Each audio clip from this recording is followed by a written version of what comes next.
네, 할렐루야. 오늘은 3월 8일 주일입니다. 히브리서 13장 15절 16절에 보면 이런 말씀이 나옵니다. 그러므로 우리는 예수로 말미암아 항상 찬송의 제사를 하나님께 드리자. 이는 그 이름을 증언하는 입술의 열매니라. 오직 선을 향함과 서로 나눠주기를 잊지 말라. 하나님은 이 같은 제사를 기뻐하시니, 이렇게 말씀하고 있습니다. 우리가 드릴 수 있는 제사, 찬송의 제사와 선행의 제사를 드리면 하나님이 기뻐하신다, 이렇게 말씀을 하고 있습니다. 이사야서 43장 21절에는 이 백성은 내가 나를 위하여 지었나니 나를 찬송하게 하려 함이라. 하나님께서 하나님을 찬양하기 위해서, 찬송하기 위해서 우리를 지었다는 겁니다. 그래서 우리 존재 목적이 바로 하나님을 찬송하는 데 있습니다. 그러므로 우리가 하나님을 찬송하면 하나님께서 기뻐하시죠. 시편 150편 6절에는 호흡이 있는 자마다 여호와를 찬양할지어다. 할렐루야, 이렇게 나와 있습니다. 하나님께서 명령하셨습니다. 호흡이 있는 자마다, 우리 호흡이 있을 때 하나님을 찬양하라. 하나님의 명령이죠. 그래서 우리는 하나님을 찬양함으로써 주님을 기쁘시게 하는 일들을 해야 될 줄로 믿습니다. 여러분, 하나님을 찬양한다는 것은 무슨 뜻입니까? 찬양이라는 것은 하나님을 칭찬하고, 양이라는 것은 올려드리는 것을 말합니다. 하나님을 높여드리고, 하나님을 영광스럽게 만들고, 하나님의 명예를 높여드리고, 하나님의 능력을 우리가 높여드리고 칭찬해드리는 것이 바로 찬양입니다. 이 찬양에는 여러 가지 능력이 있습니다. 첫째, 찬양에는 악령을 쫓아내고 귀신을 쫓아내는 능력이 있습니다. 제가 여러 번 귀신 들린 사람을 만나가지고 귀신 쫓아내 본 적이 있는데요.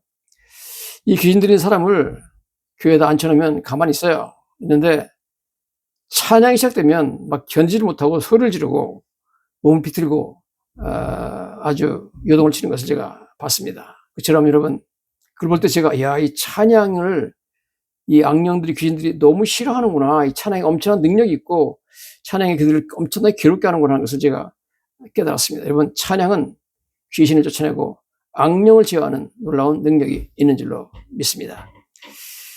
특별히 보혈 찬송 같은 거는 정말 귀신 들린 사람들이 너무너무 싫어하는 걸 봤습니다. 예를 들어서 주의 보혈 능력이 있도다. 죄에서 자유를 얻게 하면 주의 보혈 능력이 있도다. 주의 피 믿으오, 이런 찬송 부르면 막 귀신 들린 사람이 견지를 못하고 몸을 치는 것을 제가 봤습니다. 찬양에는 또한 엄청난 치료의 능력이 있습니다.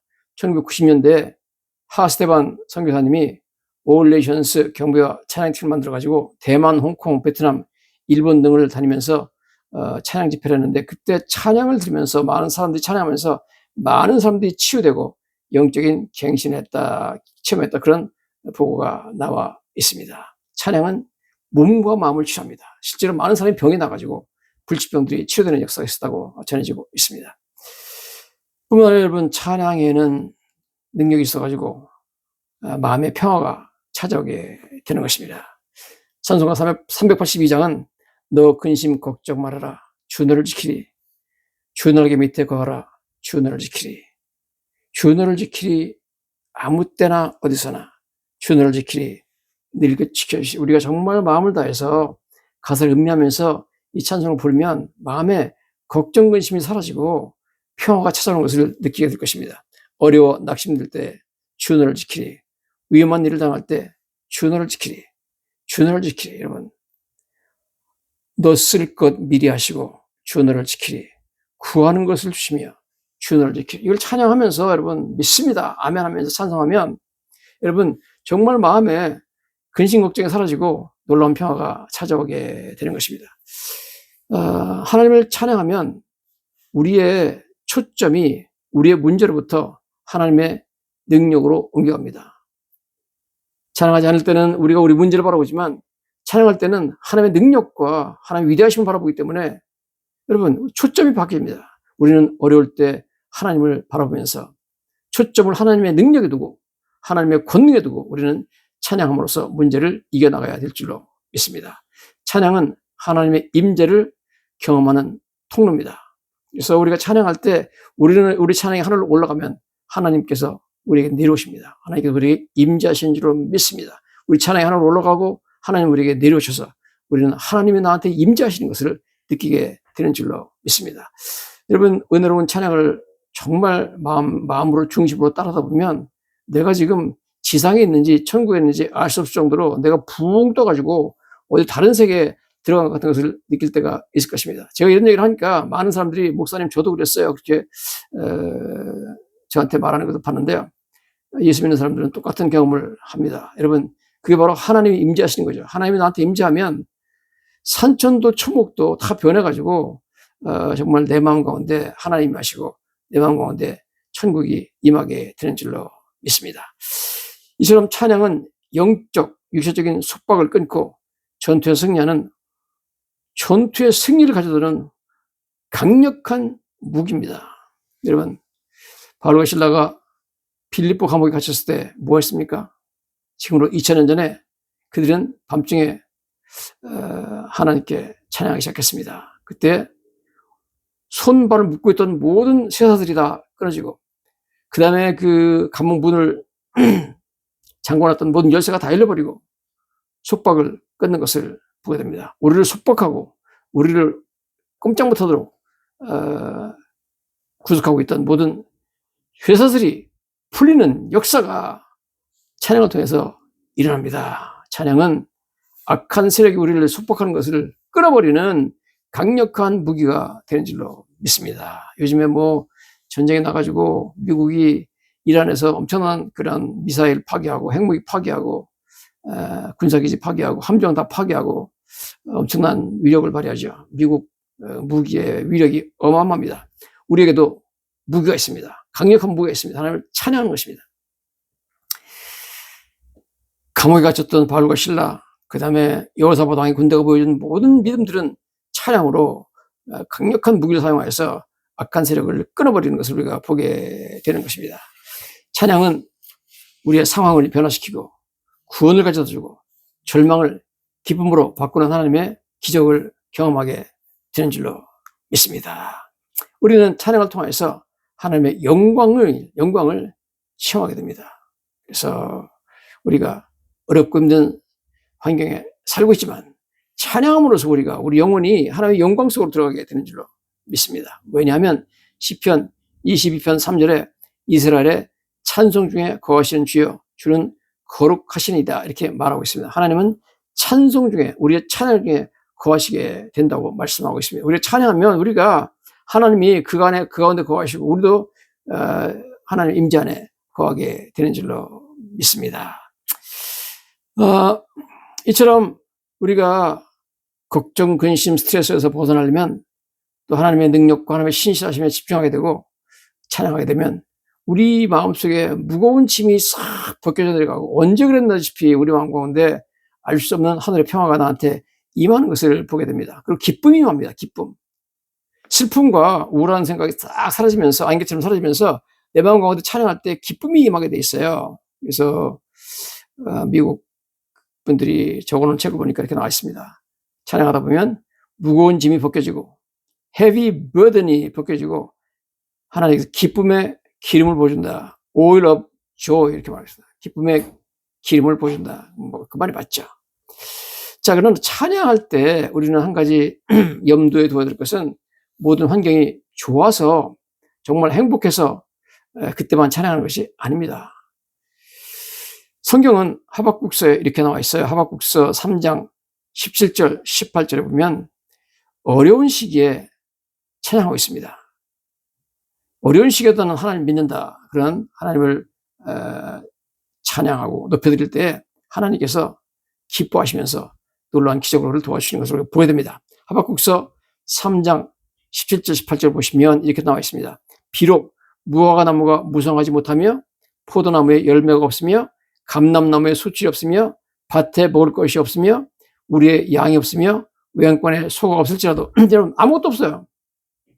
무화과나무도 무성하지 못하고 포도나무도 열매가 없고 감람나무에 수출도 없고 밭에도 먹을 것이 없고 우리 양도 없고 외양간에 소가 없고 아무것도 없습니다. 찬양할 게 뭐 있어요?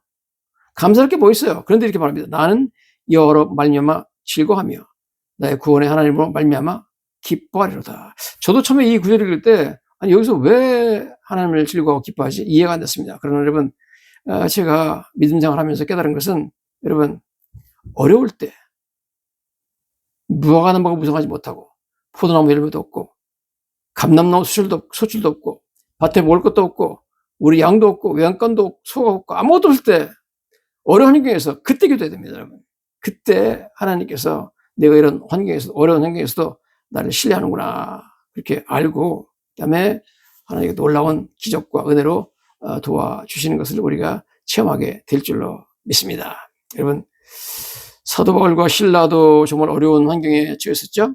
사도행전 16장에 보면 그들이 빌립보에서 감옥에 갇히는 이야기가 나오는데 정말 어려울 때 감옥에 갇혀가지고 그들은 그 어려운 가운데 하나님께 불평하지 않고 찬양하고 나가는 것을 보게 됩니다. 그러므로 여러분 믿는 자들은 감정이나 상황에 관계없이 끊임없이 찬양의 제사를 하나님께 드려야 됩니다. 호흡이 있을 때 호흡 있는 자들은 여호와를 찬양하라는 말씀처럼 호흡이 있으면 찬양해야 됩니다. 하나님을 찬양하는 것은 그분의 임재 속으로 들어가는 통로가 되며 그분의 힘과 평화를 경험할 수 있는 길을 열어주는 줄로 믿습니다. 사도 바울과 신라의 이야기 우리가 잘 알고 있죠. 사도행전 16장에 보면 우리가 기도하는 곳에 가다가 점치는 귀신 들린 여종 하나를 만나니 점으로 주인들에게 큰 이익을 주는 자라. 그가 바울과 오를 따라와 소리질러 이르되 이 사람들은 지극히 높은 하나님의 종으로서 구원의 길을 너에게 전하는 자라. 귀신이 너무 잘 알아요. 귀신 들린 여종이 2000년 전에도 빌립보 지금 그리스 북부에 있죠. 와가지고 이 사람들은 지극히 높은 하나님의 종으로서 구원의 길을 너에게 전하는 자라. 정확하게 사도 바울과 신라가 뭘 하는지를 말씀하고 있죠. 이같이 여러 날을 하는지라 바울이 심히 괴로워하며 돌이켜 그 귀신에게 이르되 예수 그리스도의 이름으로 내가 네게 명하노니 귀에게서 나오라 하니 귀신 즉시 나오니라.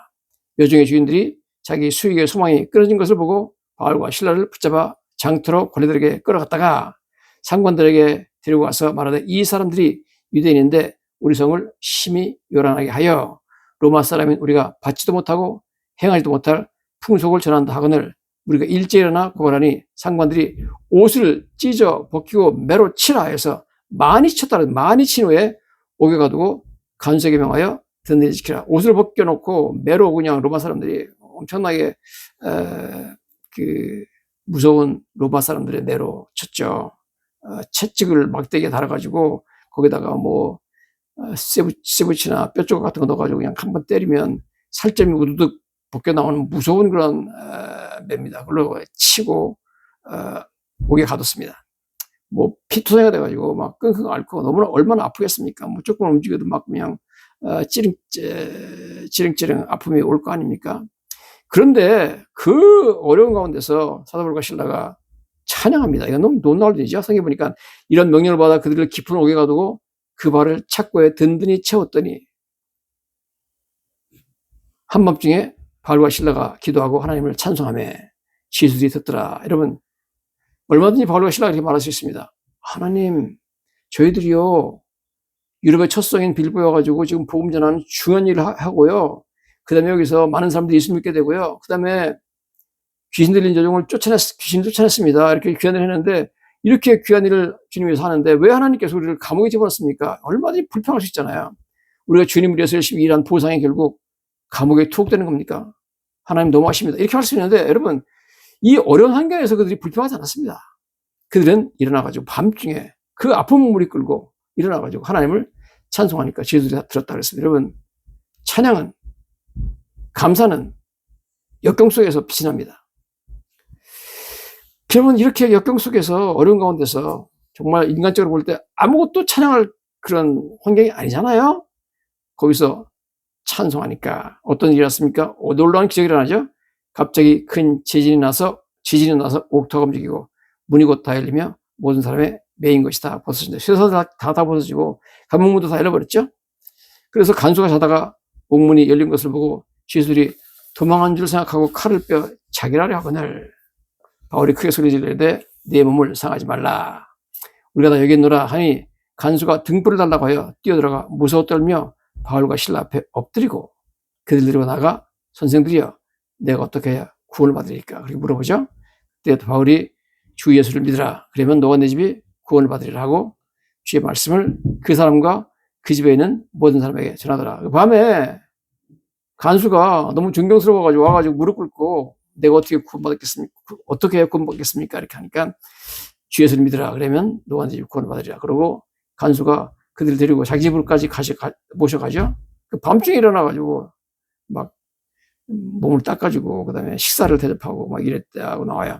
그 밤에 그 시각에 간수가 그들을 데려다가 그 맞은 자리를 씻어주고 자기 온 가족의 세례를 받은 후 그들 데리고 자기 집에 올라가 음식을 차려주고 그 온 집안이 하나님 믿음으로 크게 기뻐했다. 자, 이렇게 해가지고 유럽 최초의 교회 빌립보 교회가 탄생하게 되는 거죠. 이 간수에게 일어난 일, 그 감옥에 지진이 나고 모든 문들이 열리고 세상이 풀어지고 바울과 실라가 간수한테 대접받고 그 간수 가족이 다 세례받고 교회가 시작되잖아요. 이것은 뭐 빌립보에 다 소문이 퍼졌던 엄청난 일이었습니다. 빌립보 교회가 부흥하고 개척되는데 기초가 되었던 유명한 사건이었습니다. 여러분, 다시 한번 말씀드립니다. 찬양은 좋을 때만 하는 것이 아닙니다. 물론 좋을 때도 찬양해야 되겠지만 여러분, 무화과나무에도 열매도 없고 감나무에 열매도 없고 밭에 식물이 없고 여러분 뭐 여행간에 소도 없고 양도 없고 상황이 어려울 때 여러분 하나님을 찬양하고 하나님 감사드립니다. 그것이 진정으로 하나님을 신뢰하는 것입니다. 여러분, 왜 춘향이가 훌륭하죠? 이몽룡이 암행어사가 돼가지고 거짓골로 월매를 찾았습니다. 월매가 너무 기분 나빴겠죠. 나는 네가 암행어사가 돼가지고 장원급제하고 이런 줄 알았더니 거지가 돼가지고 왔느냐? 당장 나가라 그랬겠죠. 그러나 춘향이는 감옥에 갇혀 있으면서도 그 서방님 거지가 됐다고 버리지 않았습니다. 춘향이가 만약 당신이 장원급제에서 내려오는 줄 알았더니 이 거지가 돼서 왔으니까 나는 당신 싫다. 나는 거지랑 사랑하기 싫다. 나는 차라리 변사또한테 가겠다. 이렇게 했으면은 춘향전이 성립이 안 되죠. 여러분, 정말 신뢰라는 것은 어려울 때 믿어주는 겁니다. 내가 상황이 어려울 때 하나님을 믿고 여러분 상황이 어려울 때 하나님을 찬양하면 하나님께 기뻐하시고 놀라운 기적을 베풀어 주시고 우리에게 놀라운 은혜를 베풀어 주시리라 믿습니다. 할렐루야.